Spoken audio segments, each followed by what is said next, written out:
प्यारे दोस्तों, आज की कहानी सुधा नाम की एक लड़की की है। सुधा एक बहुत ही आलसी लड़की थी। घर के काम करना तो दूर, वो एक गिलास पानी के लिए भी अपनी माँ पर निर्भर थी। अरे अब उठ भी जा नालायक, 10 बजे तक सोती रहती है। अरे कुछ तो घरेलू लड़कियों वाले लक्षण दिखा। सोने दो ना माँ, क्यों परेशान कर रही हो?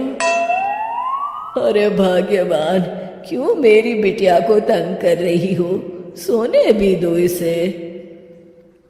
लो, बाप बेटी दोनों एक जैसे हैं। देख लेना, आपकी ये लाडली ससुराल जाके हमारी नाक कटाएगी। मैं कहती हूँ अब भी वक्त है, अपनी ये आदतें सुधार ले, वरना ससुराल में तेरी सास कान खींच कर तुझे सीधा करेगी। वही तुझे सबक सिखाएगी। दुनिया में आज तक कोई ऐसी सास पैदा नहीं हुई माँ, जो सुधा चोपड़ा को सबक सिखा सके। लेकिन होने को कुछ और ही मंजूर था।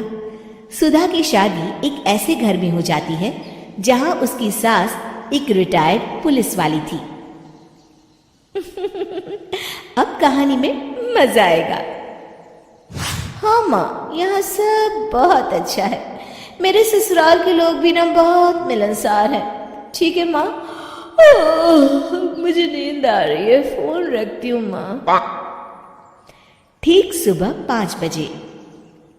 अरे जल्दी उठो भाग्यवान, वरना कयामत आ जाएगी। हैं? क्या हुआ? कौन सी कयामत आ जाएगी? अरे मेरी माँ आ जाएगी। तुम नहीं जानती, इस घर में सिर्फ मेरी माँ का हुक्म चलता है।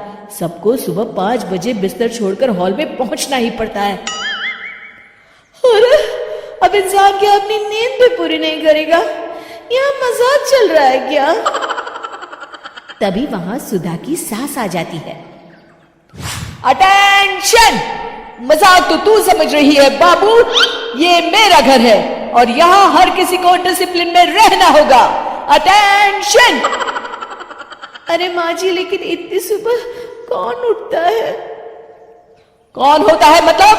हम सभी उठते हैं, रोज उठते हैं, और अब से तुझे भी उठना पड़ेगा। आखिर मैं पुलिस वाली जो ठहरी। अटेंशन! अरे माँ जी, लेकिन अब तो आप रिटायर हो गई हो ना। तो क्या हुआ? शेर कितना भी बूढ़ा हो जाए, शिकार करना नहीं छोड़ता। उसी तरह हम पुलिस वाले रिटायर होने के बाद भी अपने अनुशासन में ही जीवन जीते हैं। चलो अब बेकार की बहस बंद करो और उठकर हॉल में चलो। अभी आधा घंटा तुम सबकी परेड चलेगी। अटेंशन! अरे मैं कोई परेड नहीं करने वाली। सुधा की सास अपनी बहू का ये बर्ताव देख झल्ला उठती है। गौर से देख, तू कहां और किसके सामने खड़ी है? यहां बात सिर्फ एक बार समझाई जाती है, बस। अटेंशन! इतना कहकर सुधा की सास चली जाती है।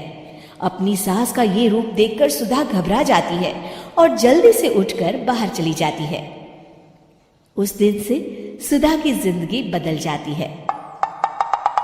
हाय, थक गई मैं तो। ये घर है या जेल? कितना काम करना पड़ता है। लाइए दीदी, 2 रोटियां और दीजिए, मुझे बड़ी भूख लगी है। ठहर जा बहू, ये तू क्या कर रही है? मैंने सबके खाने का हिसाब तय कर रखा है। तुम 4 रोटी से ज्यादा नहीं खा सकती और ये मिर्च मसाला भी नहीं चलेगा। मेरी बहुएं एकदम फिट होनी चाहिए। अटेंशन! क्यों माँ जी, आप हमें दंगल में लड़ने के लिए तैयार कर रही हैं क्या? क्या कर रही हो सुधा? माँ जी को मजाक बिल्कुल पसंद नहीं है। चुप करके खाना खा लो, इसी में भलाई है। इस तरह धीरे धीरे सुधा अपने सास के रंग में पूरी तरह रंग जाती है, लेकिन इसका उल्टा ही असर पड़ता है। सुधा अपनी सास से भी ज्यादा अनुशासन की पक्की हो जाती है। सुधा की सास तो सबको 5 बजे उठाती थी, लेकिन सुधा सबको 4 बजे ही उठा देती थी। दूसरी तरफ सुधा की सास की उम्र भी हो चलती है। माँ जी, आजकल आप सुबह उठने में बहुत आनाकानी करती हैं। मुझे ये सब बिल्कुल पसंद नहीं है। अरे बहू, मैं तेरे हाथ जोड़ती हूँ, भगवान के लिए अब मुझे छोड़ दे। इतने सवेरे उठना और कसरत करना अब मेरे बस की बात नहीं है। माँ जी, आप मैदान छोड़ के भाग रही हैं। आप तो पुलिस वाली हैं। अटेंशन! अरे अब कहाँ की पुलिस वाली, अब तो मैं रिटायर हो चुकी हूँ। बस बहुत हो गया, अब तुम सब जैसे चाहे वैसे जिंदगी जियो और मुझे भी जीने दो। अपनी सास को गिड़गिड़ाते देख सुधा मन ही मन मुस्कुराती है। इस तरह उस दिन के बाद से सुधा के ससुराल वाले एक सामान्य जीवन जीने लगते हैं।